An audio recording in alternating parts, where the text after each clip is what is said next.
Hi, it's Rebecca Whitman, your host of the Balanced, Beautiful, and Abundant Show. I'm a top-rated life coach, an international best-selling author, and a multi-passionate entrepreneur. I'm on a mission to help you go from burned out to balanced, beautiful, and abundant. The experts on this show will help you achieve work-life balance so that you can experience abundance in 7 pillars of life: spirituality, health, emotions, romance, mindset, social, and financial life. When you have all 7 pillars of life in alignment, you are balanced, beautiful, and abundant. Let's go.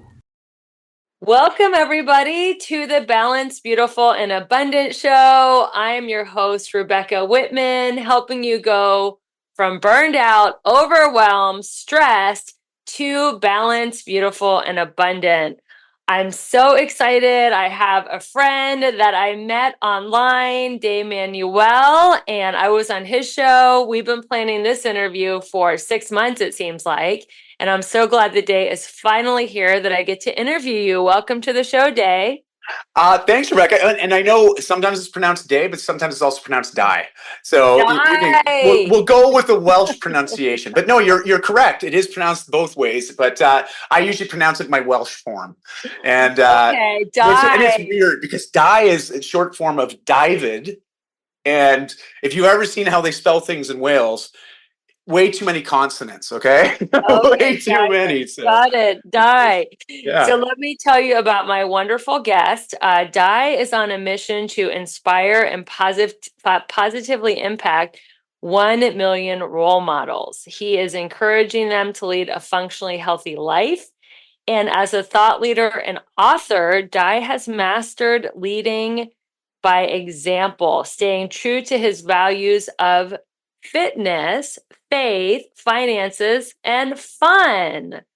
He is a sought-after mentor, executive performance coach, keynote speaker, and this isn't on his bio, but I was just talking before we hit record. He also used to own a major retail chain in Canada and sold it for a very profitable multi-million-dollar exit. And he is just a badass entrepreneur. He's a dad. He's a husband. He is just an enthusiast for life. So welcome to the show, Dai. Hello, Rebecca. Well, thank you. It's wonderful to see you again because I had the honor of interviewing you on my new podcast, and you were one of the very first guests. And I've already been getting great feedback from our episode because you are the abundance mentor, and it was clearly the way you threw down all that those wisdom bombs in our conversation. And I'm just excited that I get to reciprocate a little bit of that today. I'm so excited. And if you've been listening to the show, we are now in the top 0.5% globally in self-help. So thank you, everybody, for listening, sharing. And I'm so humbled to say you guys are the first people to know after Dai that I am now rated top 5 entrepreneur to watch by USA Today magazine in 2024. So I am just a little shocked, elated, humbled, grateful, and I'm so excited that right after I hear the news that I get to have this wonderful conversation with this inspirational thought leader who is going to just drop so many thought bombs and just nuggets of knowledge that you are going to be mind blown.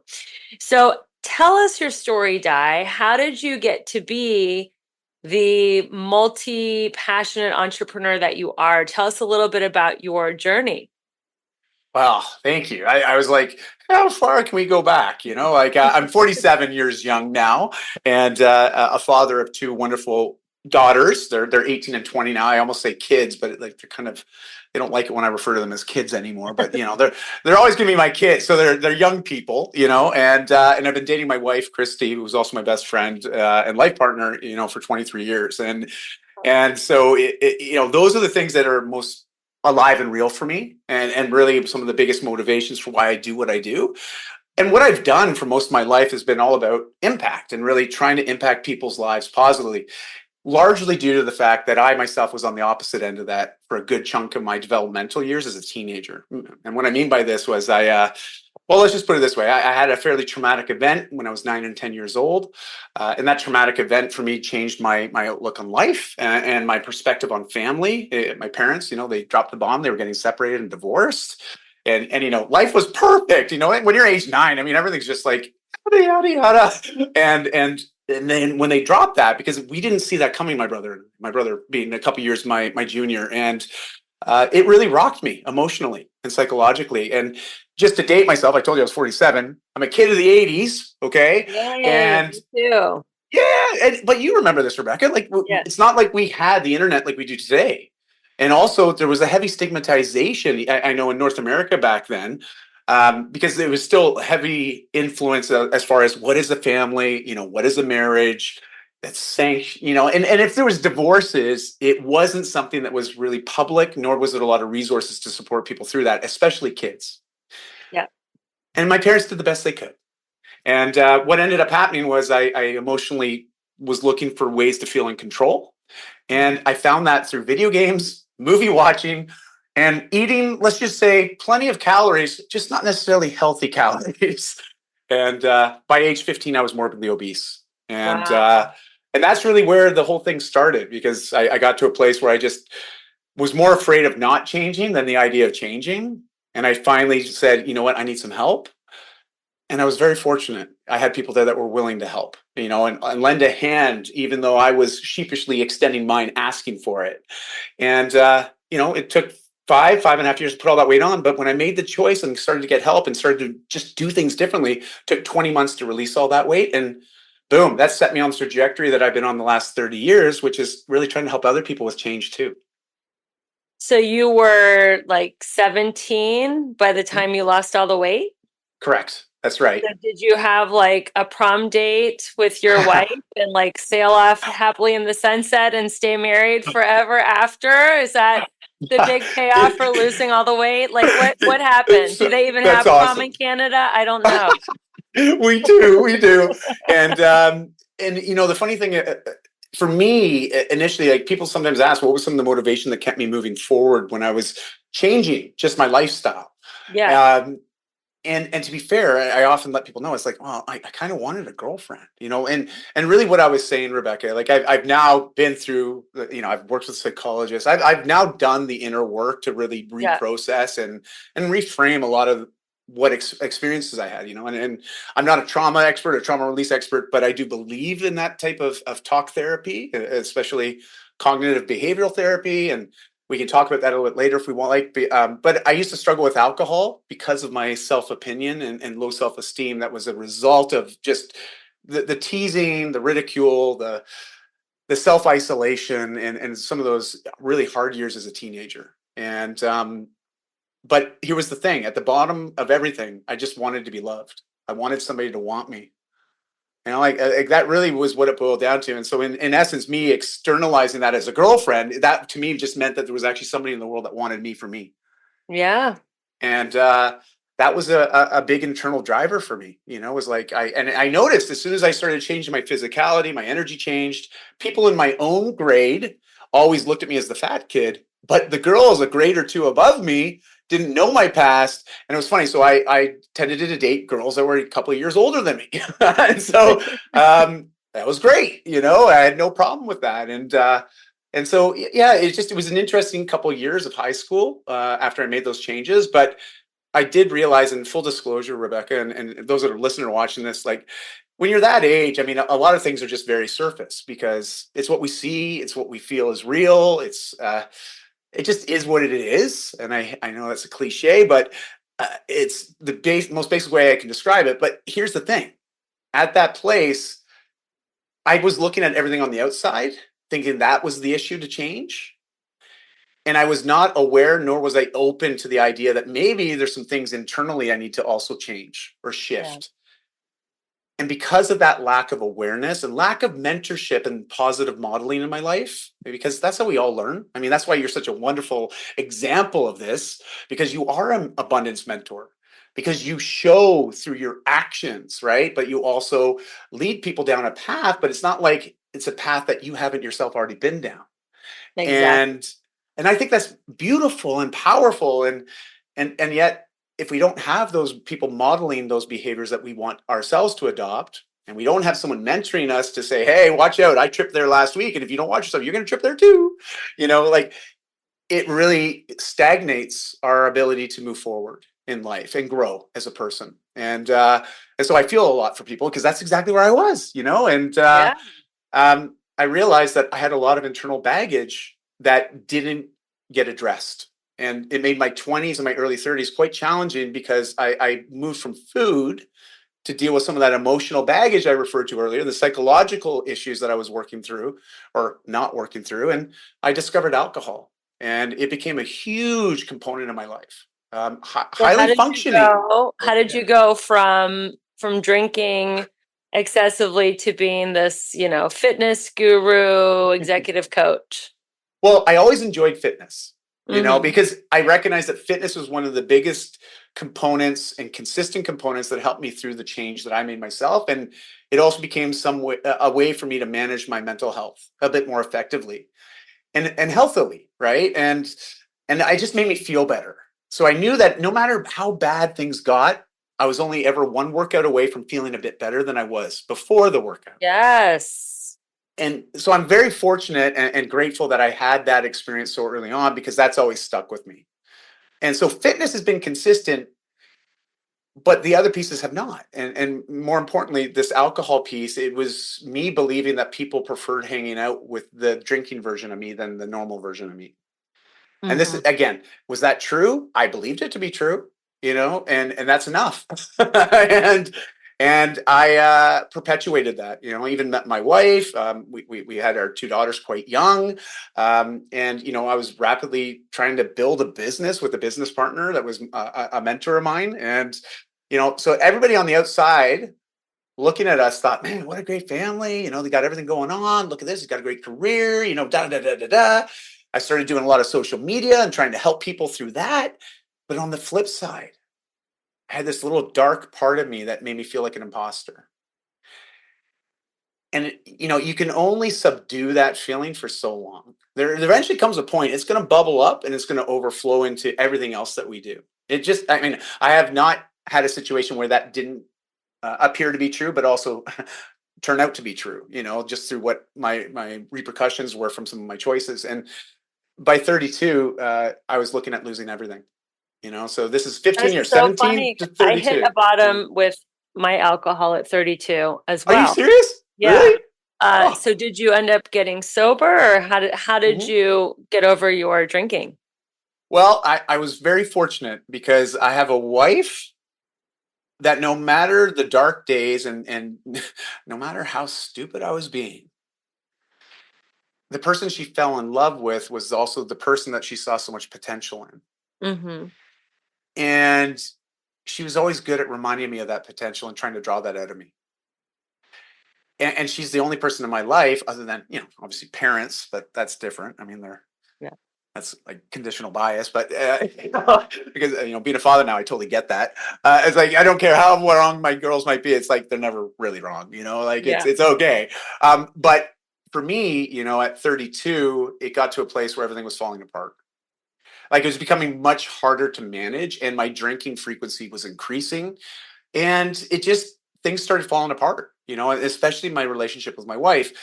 But she wasn't ready to throw in the towel, because our kids at the time were 4 and 6 years old. Oh yeah, it's very young. Very young, but also she was under the belief that, we're in love still, and we were. When I wasn't drinking, things were awesome. And so there was enough there that we had this great foundation. And it wasn't something that she was willing to just turn tail and run from without fighting for it. Because she wanted to be able to say, and this I think a lot of people are going to relate with this, but her reasoning behind this was, when our kids became older and more aware, and have the ability to ask the questions like, why are you and mom or you and dad not together anymore? She wanted to be able to look them in the eyes and say, listen, we did everything that we possibly could to try to make the relationship work. She wasn't willing to quit unless we did do that work. And I had to get to a place, though, to be perfectly transparent, Rebecca, where I too was now ready to do the work. Just like at 15 years old, I mean, it was like 5 years of me living in this state of unhealth, but then eventually got to a place where I was like, okay, if I keep going, I'm more afraid of that future than the idea of like just figuring out how to change things, and same thing happened again at 32, but this happened across a kitchen table with my wife looking me in the eyes and saying, you know what? This isn't an environment I'm willing to raise the kids in anymore. We're going to have to talk about what co-parenting looks like and where you might be living come next week. And Rebecca, That's it a did it wake come. up call. Oh, well, yeah. And then she follows it up with this question. Dai, are you being the type of man that you would want to marry your daughters? And Rebecca, it was like a lightning bolt. Actually, more appropriately, and I'll give you sort of a PG version of it, but felt like I got punched in the nose and kicked between the legs at the same time. Yeah. Like it was instantly gutted, but also at the same time, like, oh, you're right. Because I couldn't say anything. And being a guy that's been in sales all my adult life, I figure I'm pretty good at handling objections and dealing with tough conversations. I had nothing. There's no defending this because she's absolutely correct. And it was in that moment, like literally, and it's weird, right? But when we're ready to make a change, the easiest thing to do is just make the change, and I know it sounds overly simplistic, but I made a commitment to my wife and my two daughters right then and there. I was going to go 1 year without drinking. Now, keep in mind, I know there's people listening or watching this, and they're like, "Oh man, only a year? It sounds like you're an alcoholic. That this is something out of your control. Like you're just delaying the inevitable." Like I've heard it all. But for me, at that point, that would have been the longest stint without drinking that I'd had since 17 years old. Because I'd only done like 2 months where I'd done like sober Januaries or a sober December. Then that was it. It was more gimmicky than anything, and so me making this commitment to say no to alcohol was huge because it was what was allowing me to function. And I realized it was a big crutch in my life because as soon as you take the crutch away, you're like, oh boy, I've been ignoring that little injury or that little bit of a limp that I got here. And now I'm very aware of it. And it was in that moment. Yeah, you sorry. Stop drinking, and what I want to hear is how you got to be this badass entrepreneur. All right. Well, other questions. No, I think it's great, and this context is important because it was in that moment at 32. I realized, and this was the first time in my life I truly got vulnerable with my wife. Because after about 3 or 4 weeks into that, I'm only like a month into this 1 year of sobriety. And I was like, holy crow, this is way too hard. Like, I mean, I'd get the night sweats. Like I'd be invited to social things and I was afraid to go because I couldn't control myself. I'd want to drink. And just all these internal dialogues were happening in my mind. And it was very distracting. And here was my crutch was no longer there for me to quiet my mind. I'd usually have a couple of drinks, maybe a bottle of wine. And I'll be fine till tomorrow. I didn't have that. And so one night I literally did verbal diarrhea all over my wife. So it was like, blah, blah, blah, blah. I just like poured my heart and soul and everything out that was going on onto her lap on the couch. And she was amazing, Rebecca, from the standpoint, she held space as well as was a very generous listener. Like she just listened. She just took it all in. And I felt like I was going on for like 30, 40, 50 minutes. Like I just felt like it just kept going. I just like everything, just dumped it all out. Told her about me being obese as a kid, talked about some of the ridicule I used to have to deal with, talked about my self-esteem issues, and it was very cathartic sharing that. And at the end of it, she looks at me and she's like, thank you. I love you, Dai. It's going to be okay. I think you need to talk to somebody. And to be fair, Rick, I'm like, I just talked to you. What do you mean I got to talk to somebody? And I had a very negative outlook on mental health services at that point. I thought, no, I'm not crazy. I don't need to do that. Like, I mean, just very ignorant, at that time. And, but I took that advice and I went and got help. Worked with a psychologist, worked with a relationships counselor, also found a couple new mentors and communities to be a part of, and really started to change my association, but also change the way I think about myself. At the end of that year, my wife and I are talking about, hey, you did it. You did a year. I'm like, holy crap, I did a whole year. Like it was like, wow. And we were talking about possibly sharing a bottle of wine while we watched the sunset, and to celebrate. And I was like, Christy, so much has changed in just 12 months. What would happen if I kept moving forward with this? If I just didn't drink? She's like, well, I don't know. And I'm like, I don't know, but I'm willing to find out. Anyways, I just celebrated 14 years, since my last Wow, drink. Yeah, thank that's you. Thank you. incredible. Yeah, Congratulations. thank you. It's everything's changed. And in those 14 years, my career changed. Like things got better because all of a sudden I realized I had extra resources, extra energy, extra focus. I got re-grounded and acclimatized really to the life I'd always wanted, the idea of that life. And then I just started living into that. Like who is the kind of guy, or more importantly, I'd ask myself, what does it mean to be a great man? That was a question I would ask myself rhetorically all the time. That's And a good question if you're yeah, listening to ask yourself, what does it mean to be a great man or woman or person? yeah. Yeah. And that helped guide me a lot of the times. It's like, well, a man like that, if I'm a great dad, I'm a dad that it's not a matter of lots of time with my kids, but it's quality time. Yeah. And I apologize if you hear some vibrations. I can hear something going on in one of the units around me. So if you get a little bit of that background noise, my apologies, everybody. It's Oh, Soprano's happening. I cannot hear any Okay, of it. good. So what I love about the story is that you shared so vulnerably with your wife, and that kind of opened up a whole new version of yourself. Yes. Why do you think vulnerability is a superpower for people? Well, first and foremost, I think it's a skill. And it's a Mhm. skill that any one of us can develop. But we have to look at our relationship with the idea of what vulnerability is, sort of our own internal definition rather than just a textbook definition. Because I know if I'm talking contextually to a group of IT people, they're like, vulnerabilities aren't a good thing. We want to fix vulnerabilities. You maybe get McAfee over here helping you with your system, like, Right. so context is important. So when we think about from the human condition side of things and vulnerability, a lot of people have a belief that it's a negative thing. It's not something to be proud of. It's something that we should be avoiding. It's a sign of weakness. And this is very specific as far as a man's perspective versus a woman's perspective. And Hmm. again, remember, I'm a man identifying as a man. And so I'm speaking from my own experience and perspective on that side. And for me, it was just this idea of I need a deeper connection with people. I needed to be able to get to a place where I could carry a conversation with another man and not feel like he's competition and that I'm sizing him up and that if I share something that I shouldn't share, that he might use it against me. Like literally, these were things that would go on in my mind.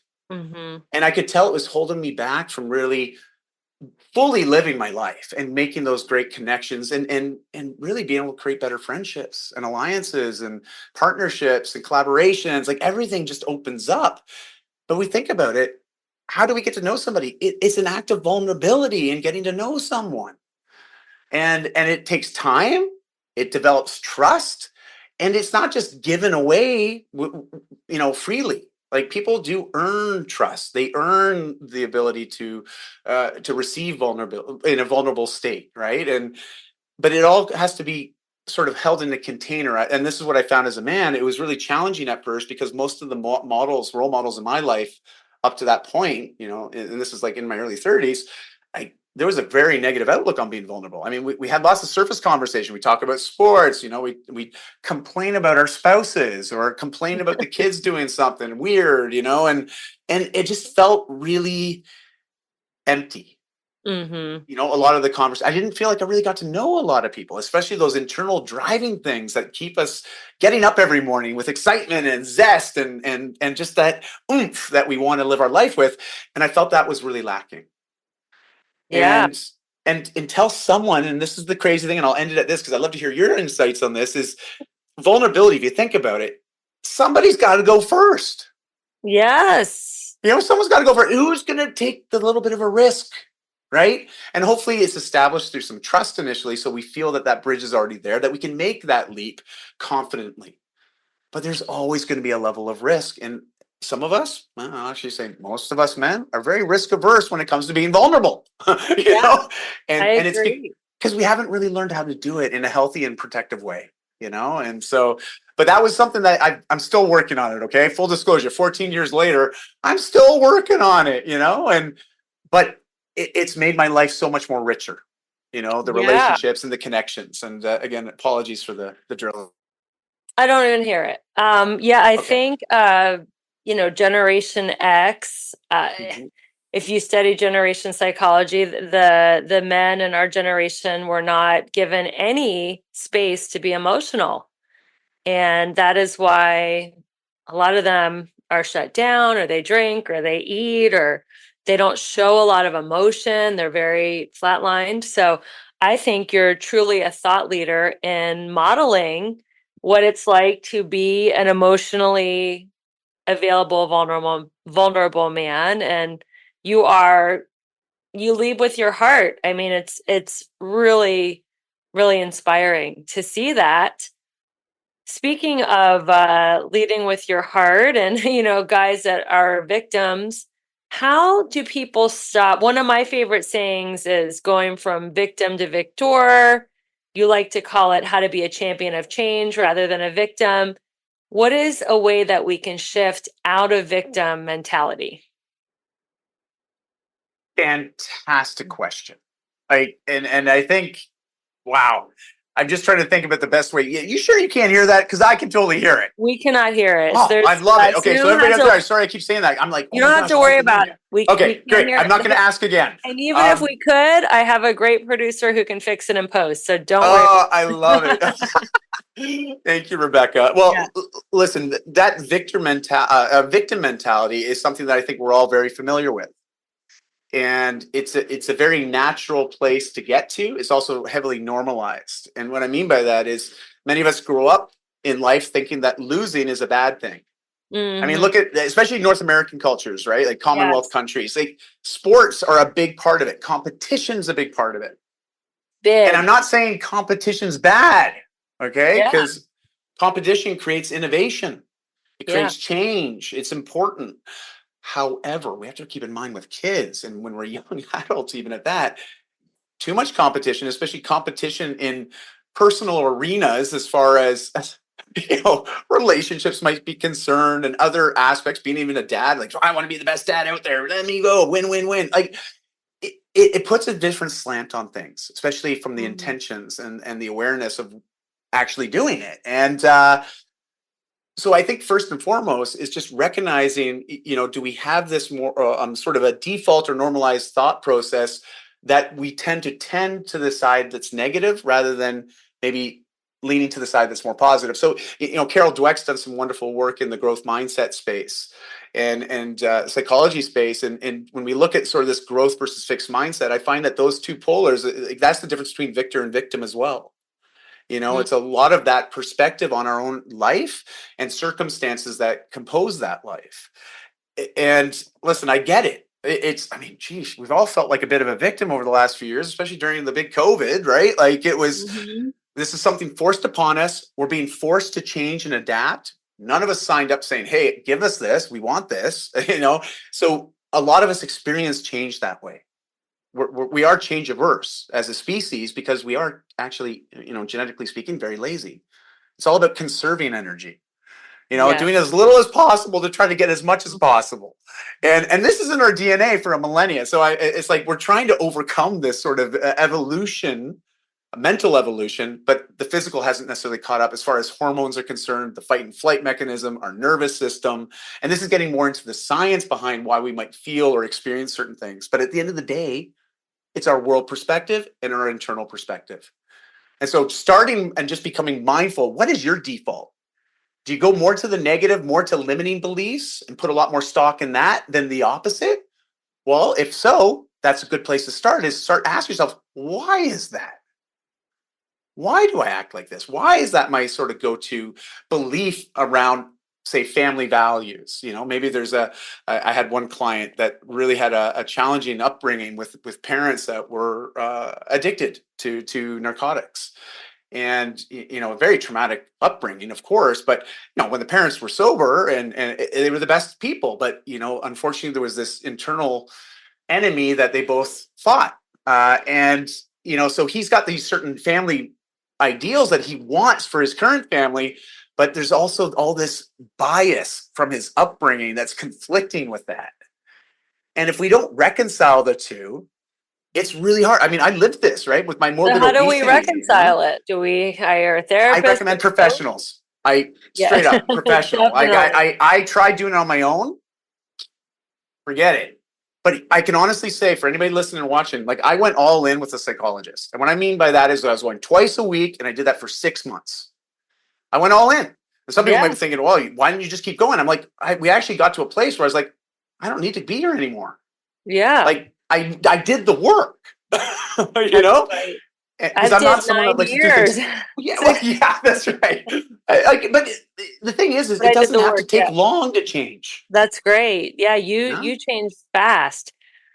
I did, and everything changed from there because eventually, I realized I don't want to be in retail anymore. That's what my old company was, and I wrote a book. We started doing a lot more community based things. My wife and I just volunteering our time, creating these wonderful communities of people where we would give them free fitness classes, free life coaching, because we just wanted to help. It made us feel really good, and we both had careers that were paying us really well anyway. So it wasn't like we had this pressure to have to monetize these other passion projects. We just did it Right. because we loved it. But Yeah. eventually, we realized how much we loved it and was like, could we do more of this for the rest of our life? Because if we could, man, that'd be pretty fun. And so over time, over about 5 year period there, up to about 2015, almost 2016, halfway through 2015, I was still working as a COO and CMO of my other company. And it got to a place where I could not show up anymore. My heart wasn't in it. My mind wasn't in it. And I knew it wasn't doing the company service. So I, gave 18 months notice leading up to that. So back in like 2013, I said, by 2015, I'm out. I'm gone. I'm going to take a break. I'm going to leave. I got to do other things. And it turned out, it got to that place and just realized I'm going to have a clean break. So ended up just exiting out and went all in with what we're doing now, which is just showing up to try to help people. Like I know it's overly simplistic. Right. People are like, well, that sounds really basic. And I'm like, well, it Yeah. is. It is, but I I love it and I'll do it I every love day. what you're doing, and I like what Zig Ziglar said. Service to many leads to greatness, and through your social media and your coaching business and your fitness influencing, you are helping so many people. And now your podcast, where you're going to have even more reach. So your podcast is called the 2% Solution. That's Tell us right. about that. What does that mean, 2% Solution? Great question. And well, here's the thing. So, when you want to make a change, it's you have to change the habits, the actions, right? Because Yeah. that will ultimately also influence the results. So if it's sort of like going back to science 101, right? Where they talk about the black box. Well, let's measure the inputs we put in. We'll measure the outputs.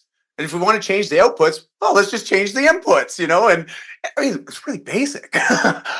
However, we like to complicate things just as a species. I don't know why, but we just have that tendency. I think that idea of what is it, Occam's razor, right? Like the simplest and most obvious reason is usually the correct reason, but we tend to go off the deep end, right, and think about all these sort of fantastical ideas on the way things can be. And what I needed to do, and this is really a personal statement more than anything, was I had to get to a place where I could reconcile the time and energy piece when it comes to making change, because that is the biggest holdup for most people when it comes to making any sorts of change. They realize I'm going to have to start doing things differently.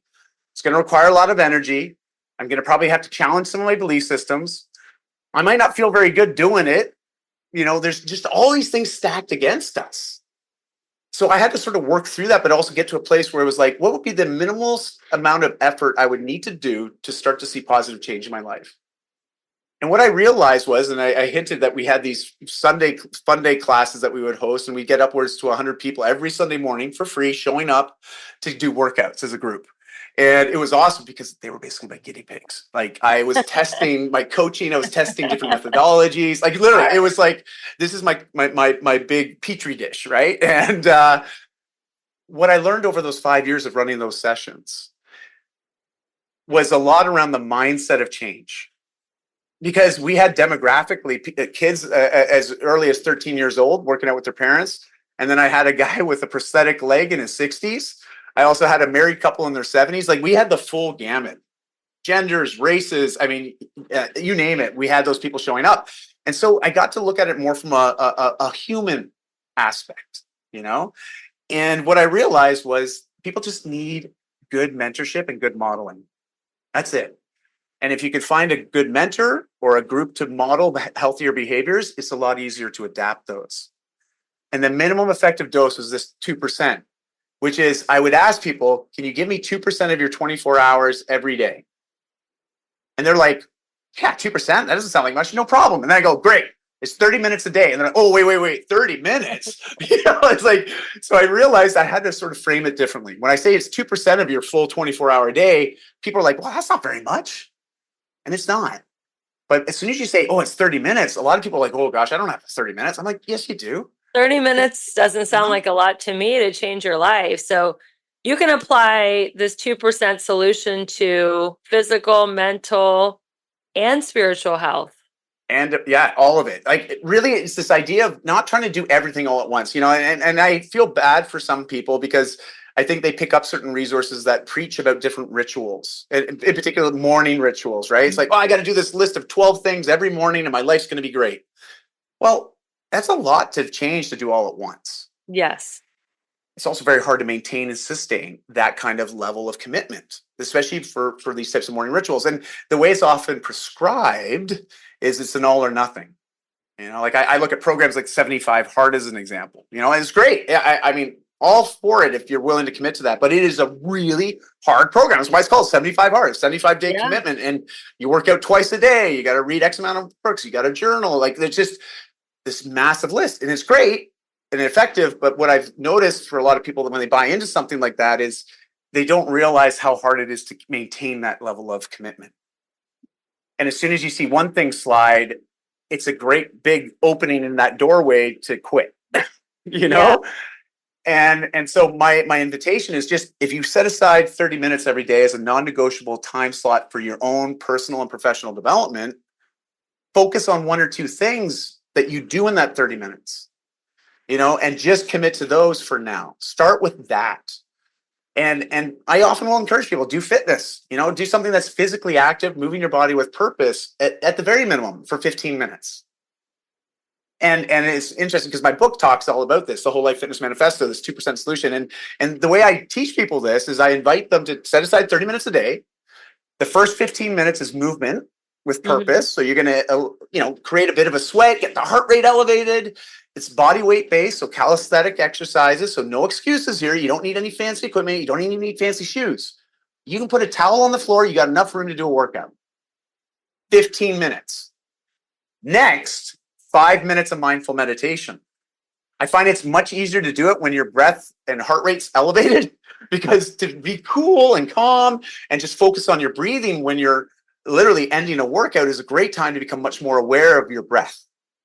Because it's quite labored when you've been working out and now you're trying to calm it. You're trying to become still again. And so it really builds this internal awareness, I find, if you practice mindful meditation immediately following a workout. And again, it becomes something maybe more for some people after the fact, but this is an easy pill to swallow. It's 5 minutes of meditation. Now you're primed, Rebecca. Okay, now we're primed. We got 10 minutes left of that 2%. This is where you want to have focused, intentional inputs that are positive that you're feeding your mind. It'd be like listening to a great podcast like yours, Rebecca, right? Or watching a TED Talk. Maybe attending one of your webinars or your online events. Like there's so many different ways of leveraging time to influence our mental, perspective on the world and ourselves. But unless we change the inputs and make them more positive, we're going to tend to attract more of what we're putting in. So if you're just reading the news and reading the negative stuff and your best friends are really negative, Nancy's and Dumper Daves and, people that are just like negative.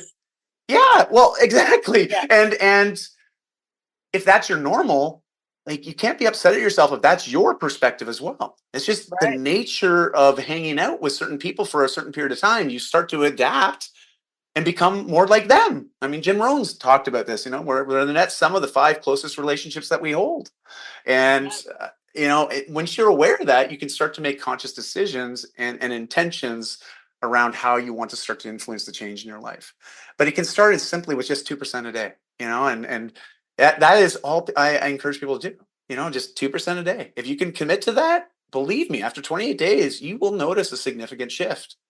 And that's just the beginning. Yeah, You where know? will you be after a year? So Oh my just to gosh. reiterate, if you're Yeah. listening and driving, working out, 15 minutes of movement, 5 minutes of meditation, and 10 minutes of positive input. And if you do that every day, 7 days a week, after a year, that's 365 times 2%.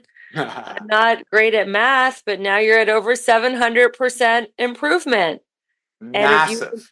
if you improved over 700% every year, imagine where you'd be in Oh, 10 years or that'd be 20 crazy. years. I Crazy. mean, we're talking millions of percentages of improvement. So that is how you create an amazing life. And this is part of your book called The Fitness Oh, Manifesto. yeah, the whole life fitness manifesto. I know it's a mouthful, but Whole it's life yeah, Fitness Manifesto. And that's where can right. people find your book, and where Oh, can people stay in touch with you? oh, thank you, Rebecca. Well, up here in the Great White North of Canada, we have basically it's Indigo books or chapters. In the States, Barnes and Noble. But I always tell most people just go to Amazon. It's the easiest and Yeah. most effective and quickest way to get it. And I mean, we all one click of the button. The next thing you know, it's showing up on your doorstep. So that's probably the easiest way. And but I also and there's just a note because you've asked me this. I with my launch of my podcast, I recorded myself narrating the whole book. Oh my God. So they can just Yes. listen to your awesome podcast that I They was go to the excited about. podcast. Yeah, there's 13 chapters, and all 13 chapters been narrated. Do recognize that I've abbreviated and had to change the chapter that actually gives you the workout program because I explain all the movements, I give you everything and all the resources. So Incredible. to make the most of the program, I do encourage people to pick up the book. But believe me, just listening to everything that I go through and all the teaching, that's enough to get you started. And it's free. So really there's no excuse. You know what I mean? So it's like the first several podcast episodes are you Yeah. narrating your book? Yeah, yeah. So Oh, I did that's 3 episodes and cool. then the next 13. So I actually, when I released my podcast, I released with 16 episodes, Okay. but 13 of those were the book. And Oh, so, yeah, wow. my early episodes in November, it's all me just narrating the book. All right. Well, you can buy it on Amazon or listen to it on the 2% Solution podcast. Thank you. And your social is so Oh, much fun and thanks. inspirational, and it's just dynamic, just like you. So, how can people find you on the internet? Well, I would recommend it's probably best just to go to Instagram. Everything sort of comes from there, and a lot of people are very comfortable with that medium. And it's just my name, Dai Manuel. Just remember it's spelled Dai, and then Manuel, Manuel. And the cool part about having a unique name, every social media platform I'm on, I just have my name. So I am actually quite easy to find on any social media platform if you just type in my name. But it's funny, people are so used to misspelling my name, they'll actually give you the auto suggestions now. Typically, my name comes up. Even if you start spelling like D-I Manuel, they're going to recommend D-A-I Manuel, And but either way, that's the best way for people to connect with me. And I always say, listen, just send me a message, be like, hey, I heard you and Rebecca jamming. This is what I'm working on changing. Like, that's great. I love hearing those stories. And so I encourage people, just reach out to me anytime, but do give me some grace because I'm an army of one when it comes to managing my social. I do that all myself. I don't farm that out because I believe that connection and communication is critical. And so I manage it all myself. So if I don't get back to you right away, it's only because I probably got some other messages I'm working on. So Amazing. And this is January, so everybody's, focused on health and fitness. If you yeah. could give them one tip to walk away with, since you Ooh. are a health and fitness guru, what would that one? I know you did give us the 30 Oh minutes, yeah. which Yeah. is incredible, but other than the 30 minutes, the 2%, what could we apply to our lives to have a healthy 2024? Great question. I guess my biggest invitation to people would be don't worry about trying to do everything all at once. Hmm. I think a lot of us set very lofty goals for ourselves. And I don't think there's anything wrong with shooting for the moon and hitting the stars, as they say. I think that's great. But if you're not used to chasing those kind of goals, or it's been a while since you last had that kind of a focus or intentional goal, start by breaking it down into much smaller pieces. Like it's inevitable this time of year people have resolutions, and I'm like, forget New Year's resolutions, trying to find a New Year solution that actually works for you. And think about just starting small. Like I see so many people like, I'm going to do my first 10K this year. And so, January 1st, I'm out for my first 10K run. And, next thing you know, it's like the next week they're in bed because they got shin splints, their hips hurt, their back hurts. Well, start with just 1K. Then maybe after a week, add another half K and just gradually build. You'll find that the compounding effect works beautifully when you start making micro commitments that are intentional to your personal development and growth. And you've experienced a lot of this, Rebecca, especially in the last 6 years, which has brought you to where you are now. Congratulations again, by the way. It doesn't come without a lot of energy and focus and intentional actions. And I think your story and your platform is a wonderful example of just doing the right things for the right reasons and but being consistent and frequent with it. And look what happens, Thank you so much. Well, everybody, thank you for listening. Thank you, Dai, for being a friend. I'm so glad we met in 23, and I can't wait to meet Christine and, stay in touch with you guys. And thank you, everybody, for listening to the Balanced, Beautiful, and Abundant show. It's our listeners that spread the word that you don't have to go through life tired, frustrated, burned out. You can be balanced, beautiful, and abundant. So keep sharing the show, keep rating it, subscribing, and being a part of this movement. And until we meet again, keep your vibe high and magnetize. Thanks, everyone. Thanks, Dai. Hello, my friends. Thank you so much for being a devoted listener to the Balanced, Beautiful, and Abundant show. I so appreciate your subscription, your reviews, sharing this podcast with your friends. And if you feel called to work with me on a personal level, I want to invite you to my Elegant Warrior training. It is starting in mid-January. I will personally help you get all 7 areas of your life to a level 10. That includes your spirituality, your emotions, your romantic life, your financial life, get your mindset on track, make sure you have a great community. And this is a 7-week group coaching class. If you want to learn more about it or just meet me, I would love for you to schedule a complimentary breakthrough call. My schedule is very full this year, but I have opened 3 spots this week to talk to you and just see where you need a breakthrough, where are you feeling stuck in your life. Maybe you need to lose a few pounds. Maybe you're tired of being single, or maybe you're ready to double and triple your finances. So wherever you feel stuck, I'm committed to helping you have a breakthrough on this coaching call. Go ahead and click the link in the show notes in the link tree to schedule that breakthrough call. And if you're interested in learning more about Elegant Warrior training, I am happy to talk to you about it live, or you can always reach out through my email. Talk to you soon. Keep rocking your goals and keeping your vibe high, and I'll see you next week with another incredible guest.